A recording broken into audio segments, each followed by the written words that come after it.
આજે આપણે એફએસસીના પત્રમાંથી કેટલીક બાબતો સમજવાના છે. ખાસ કરીને આપણે જે શાસ્ત્ર પાઠ વાંચ્યો એફએસસીનો પત્ર, એનો પહેલો અધ્યાય ને 9 થી 12 કલમ, અને એ જે ભાગ છે એ આખા પત્રનો જાણે કે સારાંશ છે.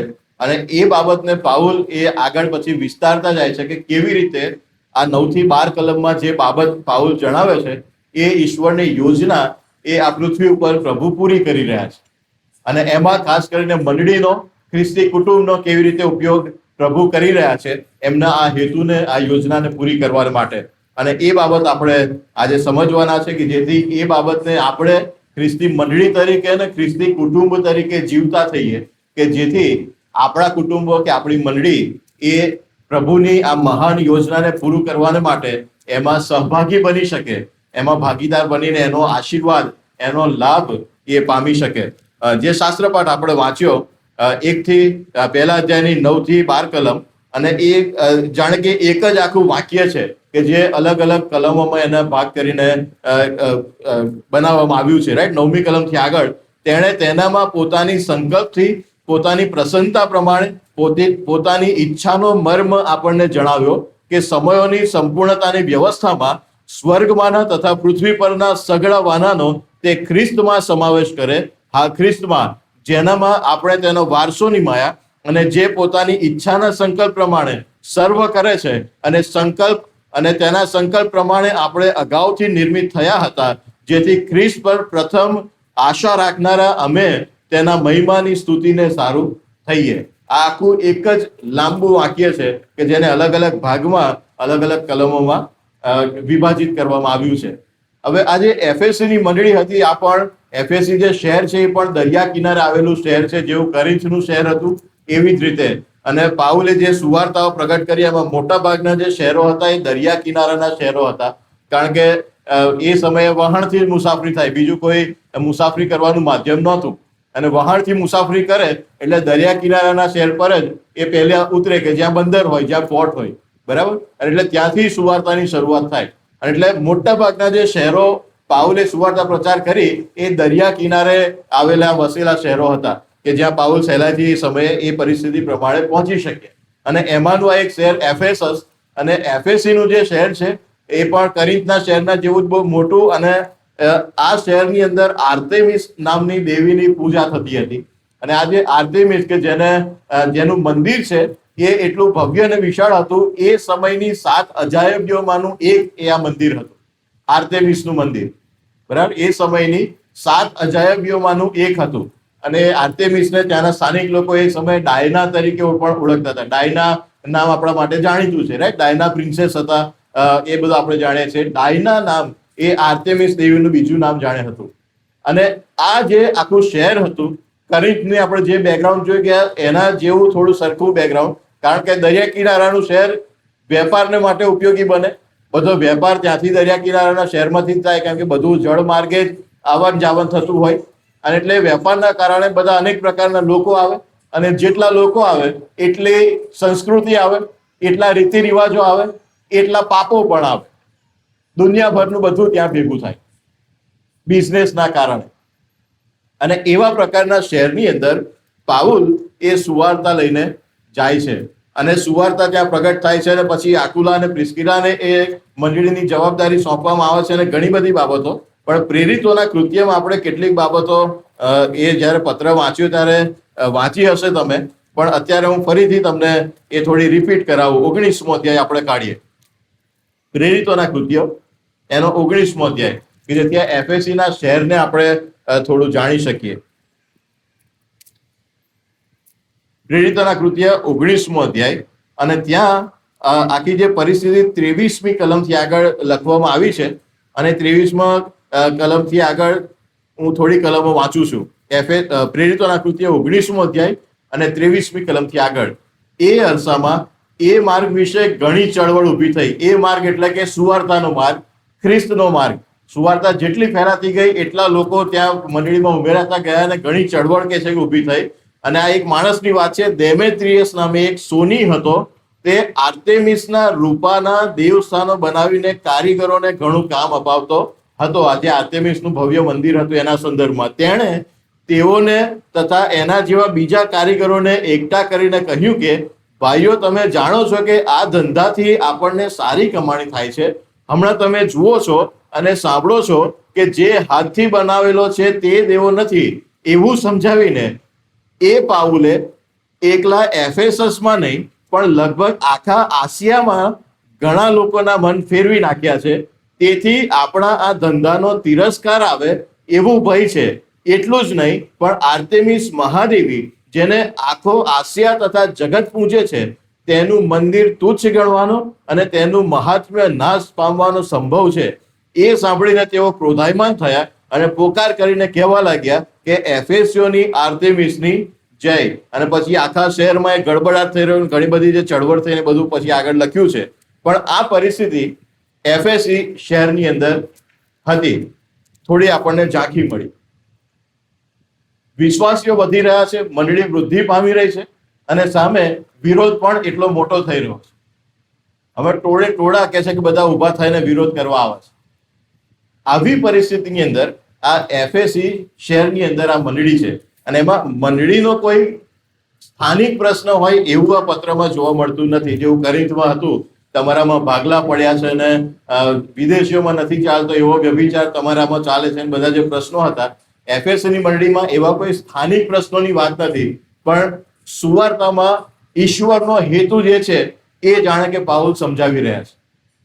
અને એ જે હેતુ છે એ આપણે આજે એક જ વાક્ય 9 થી 12 કલમમાં વાંચ્યું એની અંદર દેખાય છે. ઈશ્વરની કૃપામાં ઈશ્વરે એ નક્કી કર્યું, ઈશ્વર તરફથી આપવામાં આવ્યું, ઈશ્વરે એના માટે બધી વ્યવસ્થા કરી, બધું જ બરાબર.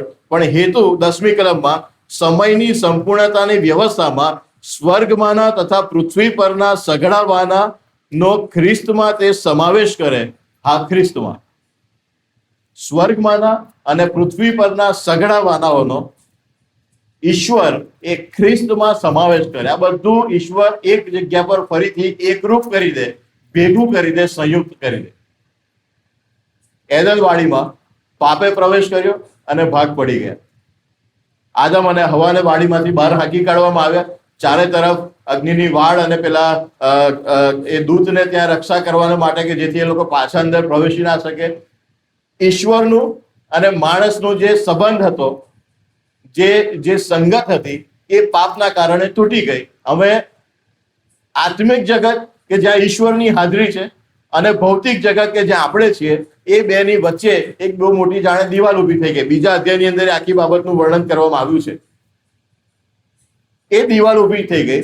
હવે કહે છે કે ઈશ્વરે એમના દીકરા ઈસુ ખ્રિસ્તમાં આ દિવાલ તોડી પાડવાનું નક્કી કર્યું કે જેથી સ્વર્ગમાંના અને પૃથ્વી પરના આ બધા જ વાનાઓ એ ઈસુ ખ્રિસ્તમાં ફરીથી એક થઈ જાય, બધું સંયુક્ત થઈ જાય. એની વચ્ચે કોઈ વિભાજન, કોઈ ભાગલા ના રહે. અને ભાગલાને દૂર કરવા માટે ઈશ્વરની જે યોજના છે એ કેવી છે એ આપણે થોડી કલમો બધા અધ્યાયમાંથી જોવાના છે અને સમજવાના છે. પહેલા તો જે સૌથી મોટો ભાગ હતો એ તો યહૂદી અને વિદેશી, યહૂદી લોકો અને વિદેશી લોકો કે જેમની વચ્ચે બહુ મોટી દિવાલ હતી. અને બીજા અધ્યાયની અંદર એ બાબત લખી છે 11મી કલમથી આગળ. થોડી કલમ વાંચું છું, એફએસી 2 ને 11મી કલમથી આગળ. એ માટે યાદ રાખો કે તમે પહેલા દેહ સંબંધી વિદેશી હતા અને દેહ સંબંધી હાથે કરેલી સુન્નત વાળા તમને બે સુન્નતી કહેતા હતા. તે સમયે તમે ખ્રિસ્ત રહિત ઇસરાયેલના પ્રજાપણાના હક વગરના તથા આપેલા વચનના કરારથી પારકા, જગતમાં આશા રહિત તથા દેવ વગરના એવા હતા. પણ તમે જેઓ પહેલા દૂર હતા તે તમે હમણાં ખ્રિસ્ત ઈસુમાં ખ્રિસ્તના લોહીએ કરીને પાસે આવ્યા છો. કેમ કે તે આપણું સમાધાન છે. તેણે બંનેનું એક કર્યું. યહૂદી અને વિદેશી જે ભાગ હતા એ બંનેનું કહે છે કે એક કર્યું અને આપણી વચ્ચેની આડી ભીત એ પાડી નાખી છે. સલાહ કરીને પોતાનામાં તે બેનું એક નવું કરવાને અને વધસ્તંભ ઉપર વેરને મારી નાખીને એ દ્વારા એક શરીરમાં દેવની સાથે બંનેનું સમાધાન કરાવવાને તેણે પોતાના દેહથી વિધિઓમાં સમાયેલી આજ્ઞાઓ સાથેના નિયમશાસ્ત્ર રૂપી વેરને નાબૂદ કર્યું.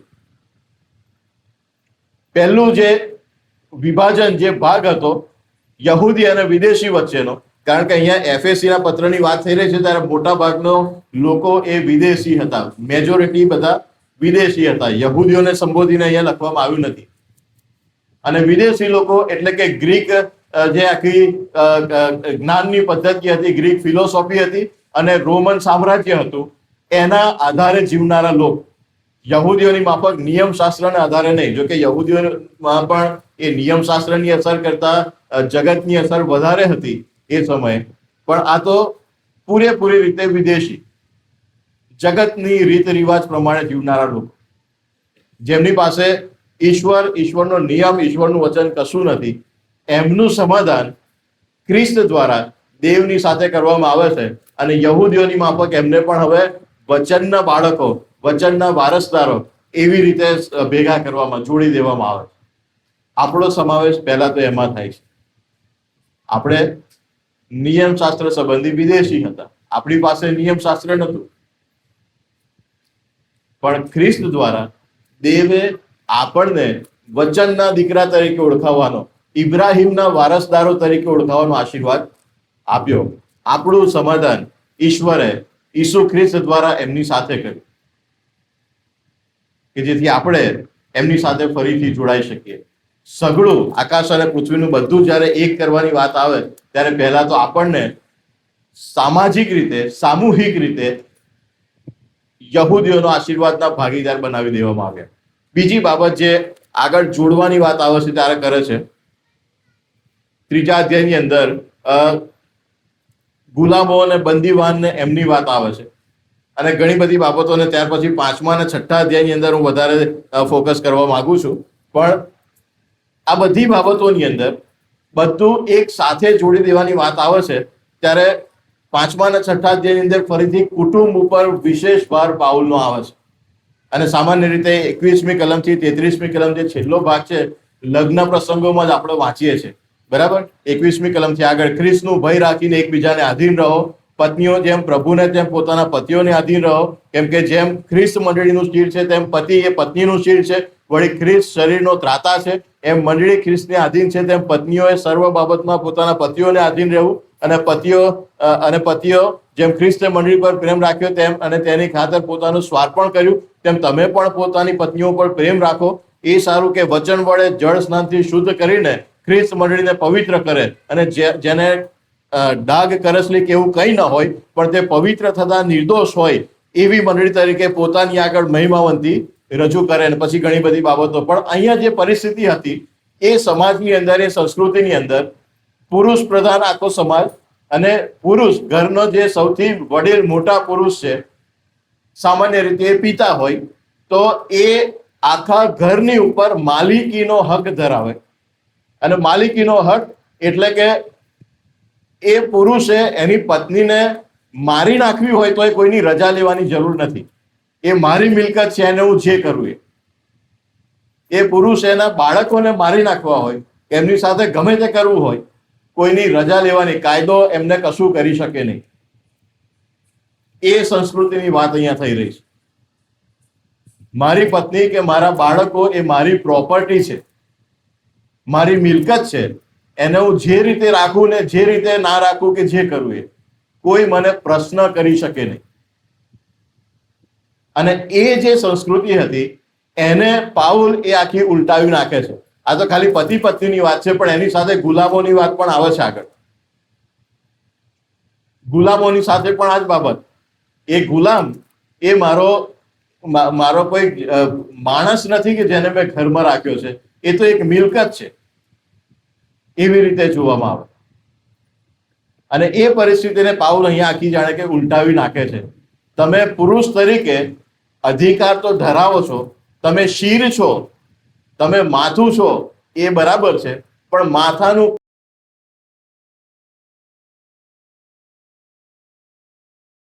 પતિઓને માટે કે પતિઓએ પત્ની ઉપર પ્રેમ કરો, કેવો? જેવો ખ્રિસ્તે મંડળી પર કર્યો એવી રીતે.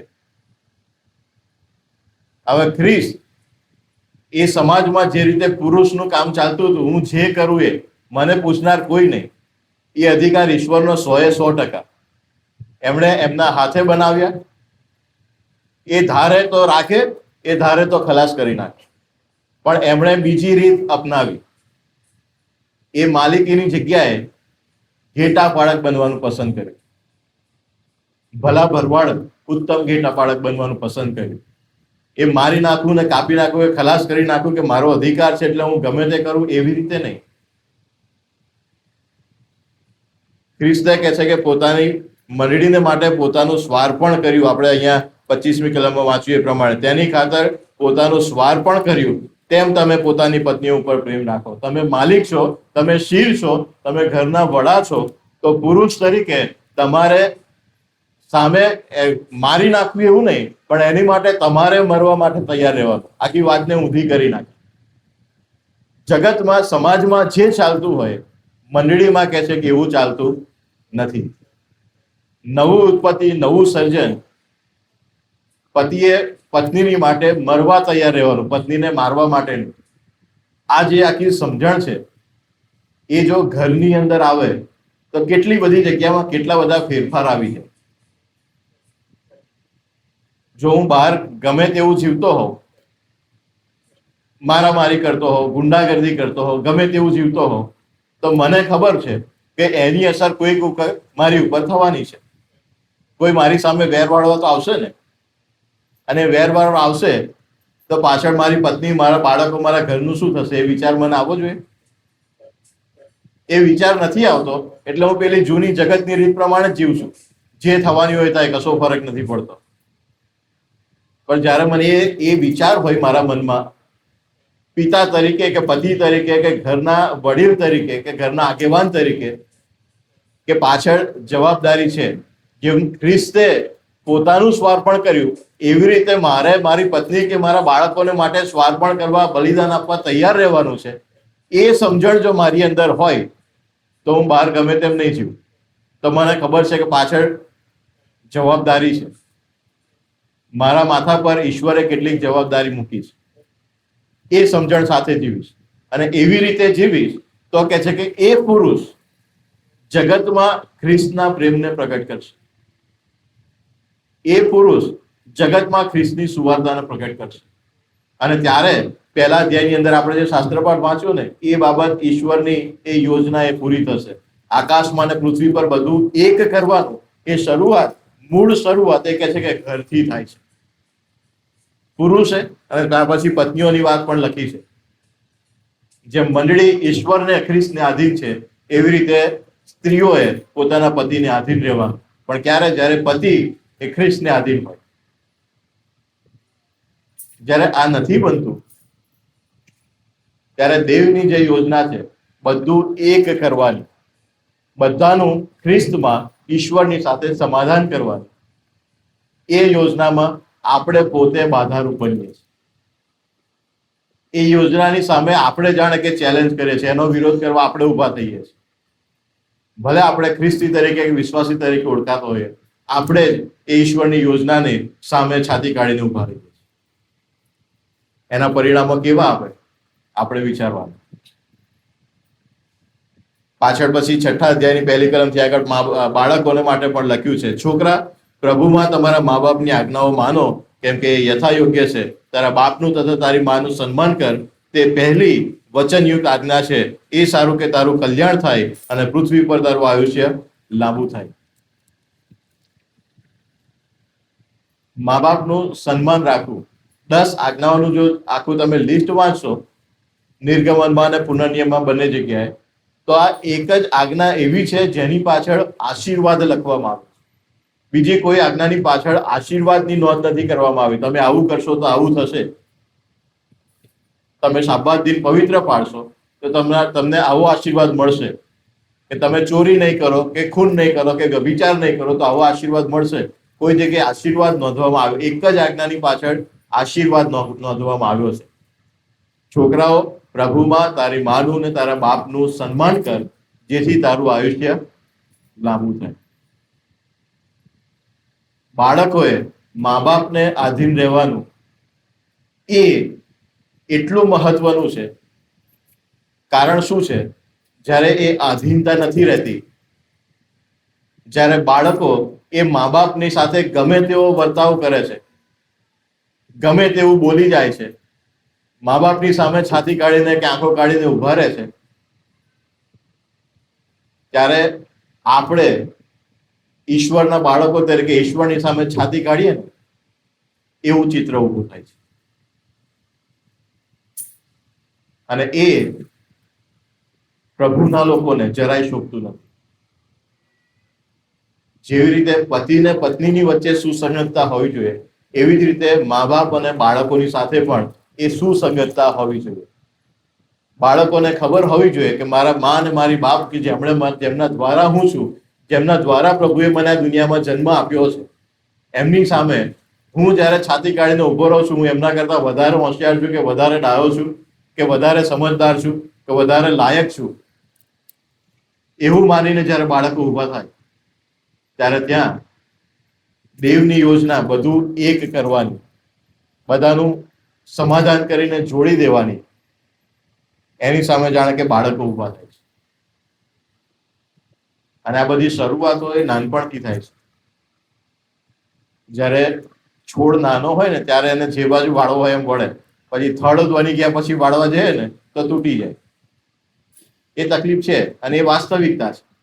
નાનપણથી મા બાપે એ સંસ્કાર બાળકોને આપવાના, અને બાળકો મોટા થાય ત્યારે બાળકો પણ એ વચનને હવે જાતે વાંચનારા બન્યા છે, જાતે સમજનારા બન્યા છે, ત્યારે બાળકોની પણ એ જાતે જવાબદારી બને છે. કદાચ જો નાનપણમાં નથી મળ્યું તો હવે મોટા થઈને મને તો વચન મળ્યું છે, મારા હાથમાં તો પ્રભુનું વચન છે, મેં બાપ્તિસ્મા લીધું છે,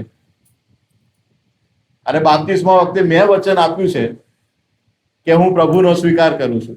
તો એ ખ્રિસ્તી પણ મારામાં દેખાવું જોઈએ ને. ભલે મારા મા બાપ પાસેથી મને મળ્યું કે ના મળ્યું, પણ હવે તો મને જાતે સમજણ પડી છે.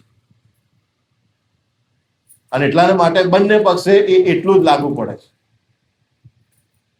ત્યારે એ કુટુંબમાં સમાધાનની વાત આગળ વધતી જાય. એ જ પ્રમાણે ચોથી કલમમાં પણ જે કહે છે, વળી પિતાઓ તમારા છોકરાને ચીડવો નહીં, પણ પ્રભુના શિક્ષણમાં તથા બોધમાં તેઓને ઉછેરો.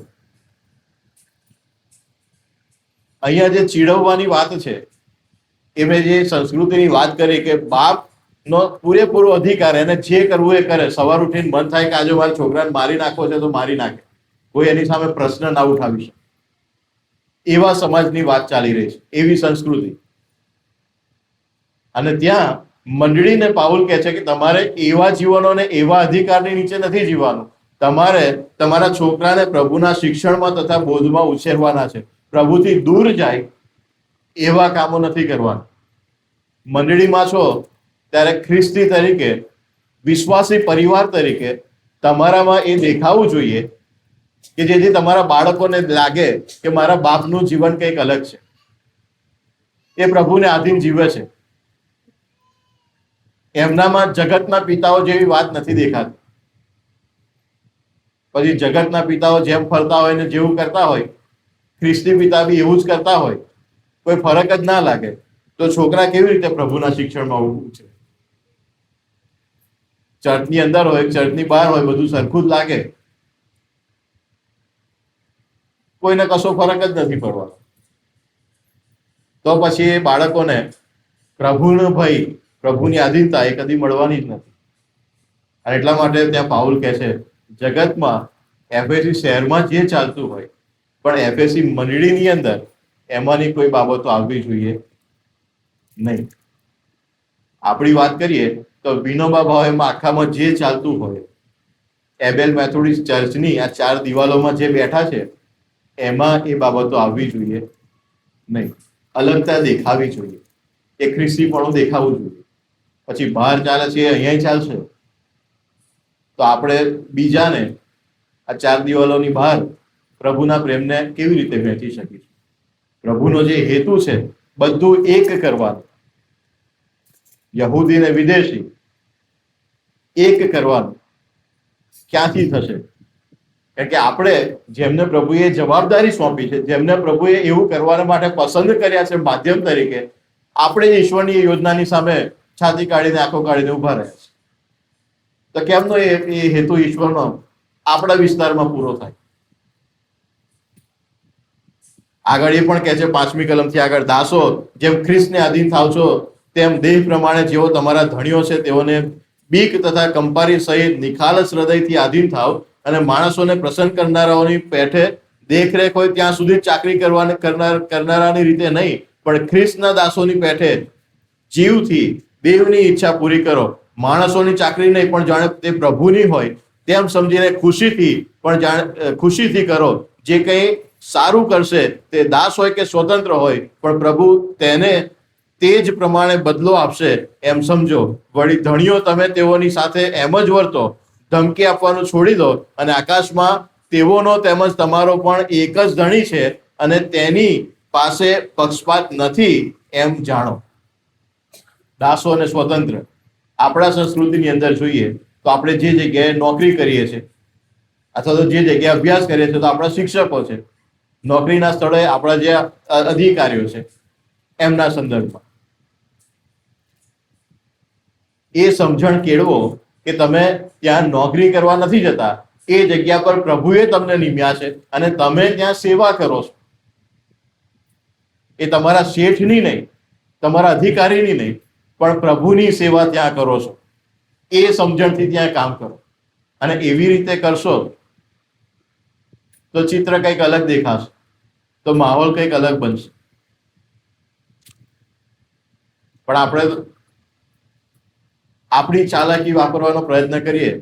શેઠને શું ખબર પડે, મેં મારી રીતે વહીવટ કરી લીધો, એવી સમજણથી આપણે ત્યાં કામ કરીએ તો ભલે એ આગેવાન કે શેઠ કે અધિકારી નથી જોતા, પણ ઉપરના અધિકારી તો બધું જોવે છે. એટલે અહીંયા પાછળ એ બાબત બહુ સરસ રીતે કીધી 6થા અધ્યાયની અંદર 9મી કલમ વાંચીએ એ પ્રમાણે. 9મી કલમનો પાછળનો ભાગ, પણ એક જ ધણી છે, તેની પાસે પક્ષપાત નથી એમ તમે જાણો. આકાશમાં તમારો ને એમનો એક જ ધણી, એ ઈશ્વર, એ યાદ રાખો અને એવી રીતે કામ કરો. જો તમે અધિકારી તરીકે છો જે તે જગ્યા પર, તમારી નીચે બીજા 2, 4, 5 કે 50 માણસો છે, તો તમે એ યાદ રાખો કે તમે અધિકારી કે ધણી છો એટલે ધણીપણું કરીને, સાહેબગીરી કરીને બીજાને ગમે તેવા રીતે એમની સાથે વર્તણૂક કરશો, પણ આકાશમાંનો ધણી એ બધું જોઈ રહ્યા છે. ત્યાં તમારે અધિકારી તરીકે પણ હિસાબ આપવાનો છે અને દાસ તરીકે પણ હિસાબ આપવાનો છે. બંને પક્ષે હિસાબ ત્યાં આપવાનો છે. એટલે યાદ રાખો કે જોનાર એ બધું જુએ છે અને ત્યાં પાછળ લખ્યું છે એ પ્રમાણે તેમની પાસે પક્ષપાત નથી એમ જાણો. ત્યાં કોઈની લાગવગ ચાલવાની નથી. એટલે આખા પત્રની અંદર પાઉલ એક બાબત શીખવે છે.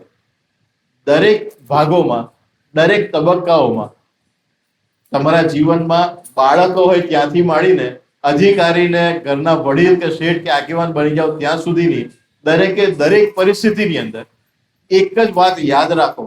ઈશ્વરનો હેતુ એ છે કે આકાશમાં અને પૃથ્વી પર જે છે, આપણે અહીંયા વાંચ્યું એ પ્રમાણે, એ બધું જ ખ્રિસ્તમાં એક કરવામાં આવે, બધાનું સમાધાન કરવામાં આવે. અને એટલા માટે જીવનના દરેક તબક્કાઓની અંદર ખ્રિસ્તી કુટુંબને, ખ્રિસ્તી મંડળીને આ જવાબદારી પ્રભુએ સોંપી છે. આ જવાબદારી પ્રભુએ સોંપી છે. પછી એ બાળકો હોય તો મા બાપનું સન્માન રાખો કે જેથી એકતા આવે. પિતા છો, છોકરાને ચીડવો નહીં. ત્યાં પિતા એટલે કે મા બાપ બંનેના સંદર્ભમાં આવે છે. ત્યાં પતિ ને પત્ની છો તો એમાં પણ એવી રીતે રહો. ત્યાં શેઠ અને દાસ છો, એમાં પણ એવી રીતે રહો. ત્યાં યહૂદી કે વિદેશી છો, ત્યાં પણ એવી રીતે રહો. દરેક બાબતમાં ખ્રિસ્તી જીવન એવું હોવું જોઈએ કે જેના દ્વારા આ સમાધાનનો સંદેશો આખા જગતમાં ફેલાય. શરૂઆત આપણા પડોશીથી થવી જોઈએ. અને એટલા માટે જ્યારે મેજની સંગતની પાસે આપણે આવીએ છીએ, દર વખતે જે આમંત્રણના શબ્દો વાંચવામાં આવે છે, હમણાં જ આપણે વાંચ્યા વારાફરતીના વાંચન પછી, પણ અત્યારે હું ફરીથી એ વાંચું છું. બહુ ધ્યાનથી સાંભળજો. આવો, તમે જેવો ખરા દિલથી સાચો સાચ પોતાના પાપનો પસ્તાવો કરો છો અને પોતાના પડોશીઓ પર પ્રેમ રાખી એમની સાથે ભાઈચારામાં રહો છો, તેમજ ઈશ્વરની આજ્ઞાઓ પાડીને અને તેમના પવિત્ર માર્ગોમાં આજથી ચાલીને નવું જીવન જીવવાનો નિર્ધાર કરો છો, તેવો તમે આવો. પાપોનો પસ્તાવો કરો છો, નવું જીવન જીવવાનો નિર્ધાર કરો છો, પણ એ વ્યક્તિગત રીતે મારા જીવનમાં ખાલી મારા પૂરતું મર્યાદિત નથી. ત્યાં આગળ જે લખે છે, પોતાના પડોશીઓ પર પ્રેમ રાખીને તેમની સાથે ભાઈચારામાં રહો છો, તો સમાધાનનો સંદેશો પ્રગટ થાય. તો ઈશ્વરની જે યોજના છે સ્વર્ગમાં અને પૃથ્વી પર જે કંઈ છે એ બધું જ ઈસુ ખ્રિસ્તમાં એક કરવામાં આવે એ પૂરું થાય. અને એ બધું એક ખ્રિસ્તની મેજની આગળ થાય, જ્યાં બધા એક સરખા, કોઈ ઊંચો નહીં, કોઈ નીચો નહીં, કોઈ પુરુષ નહીં, કોઈ સ્ત્રી નહીં, કોઈ દાસ નહીં અને કોઈ શેઠ નહીં, બધા એક સરખા. એ અહીંયા થાય. પણ અહીંયા આપણે આવીએ ત્યારે કેવી રીતે આવીએ છીએ? આજે આમંત્રણના શબ્દો વાંચ્યા, ખરેખર એવા હૃદયથી, એવા આશયથી આવીએ છીએ કે પછી એ બધું ભેગું રાખવાનું, એવું જીવતા જવાનું અને અહીંયા આવતા રહેવાનું?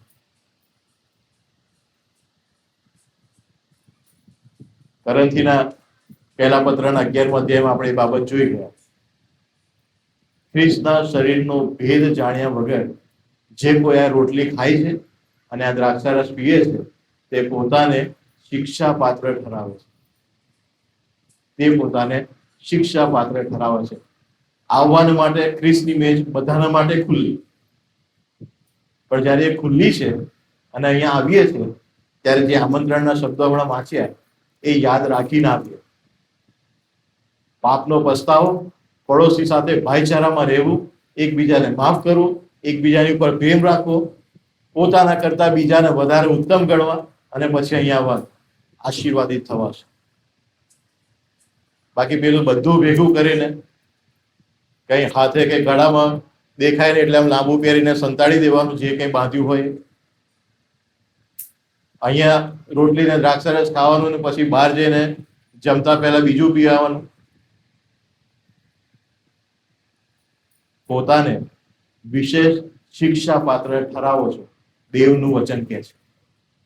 અને એટલે 6ઠા અધ્યાયમાં જે છેલ્લી કલમમાં છે, આકાશમાં તમારા બધાનો ધણી એક છે અને એનામાં કોઈ પક્ષપાત નથી, એ યાદ રાખીને ખ્રિસ્તી જીવન જીવતા થઈએ. આપણી આંખોને બંધ કરી, આપણા જીવનોને તપાસી લે. મારા ખ્રિસ્તી જીવનના ધારા ધોરણ કેવા છે? ચર્ચમાં અલગ અને બહાર અલગ?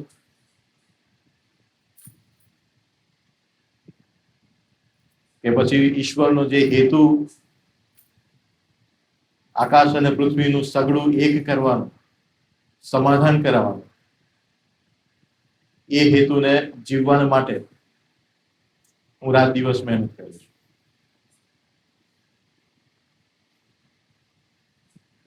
જો હજુ સુધી આપણે એ હેતુને માટે ખ્રિસ્તી જીવન નથી જીવ્યા,